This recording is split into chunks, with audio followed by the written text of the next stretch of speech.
আসসালামু আলাইকুম, welcome back to my new video. আজ তৈরি করে দেখাবো পিনাট বার অথবা কটকটি। অনেকে অনেক নামে এটাকে চেনেন, কিন্তু খেতে কিন্তু সবাই অনেক পছন্দ করে। অনেকের কাছে তৈরি করাটা অনেক ঝামেলা মনে হয়, এই জন্য কিনা বাজারের অস্বাস্থ্যকর পিনাট বারটা খান। আজকে একদম পারফেক্ট রেসিপিতে সহজে তৈরি করে দেখাবো। একবার তৈরি করে অনেক দিন পর্যন্ত সংরক্ষণও করে রাখতে পারেন। তো চলুন রেসিপিটি দেখে নেওয়া যাক। এর জন্য প্রথমেই একটা প্যানের মধ্যে দিয়েছি 1 কাপ পরিমাণ চীনাবাদাম। বাদামটাকে হালকা একটু ভেজে নিব। বাদামটা অবশ্য আগে থেকেই ভাজা, তবে আবার একটু ভেজে নিচ্ছি, এতে করে বাদামটা অনেক বেশি কুড়মুড়ে হবে।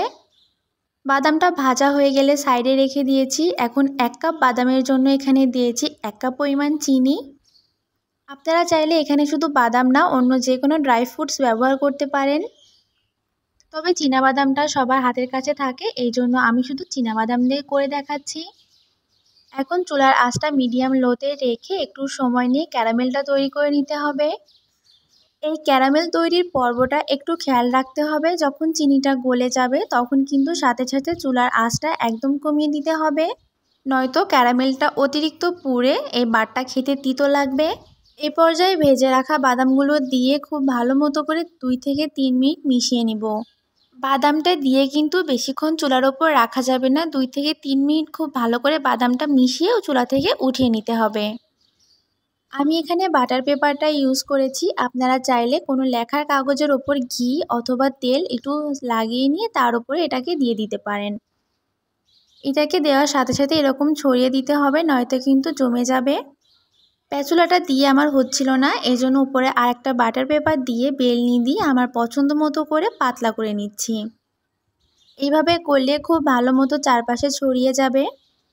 ভালো মতো করে ছড়িয়ে এখন ঠান্ডা হওয়ার জন্য রেখে দিতে হবে। আমার এখানে প্রায় 20 মিনিট মতো সময় লেগেছে ঠান্ডা হতে।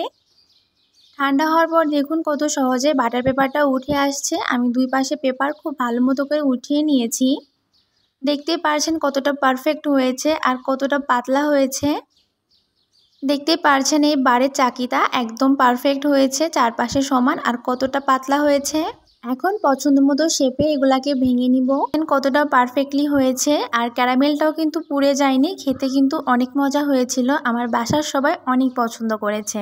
আমার এই রেসিপি ফলো করে একবার তৈরি করে দেখতে পারেন, আপনাদের পিনাট বারগুলো একদম পারফেক্ট হবে।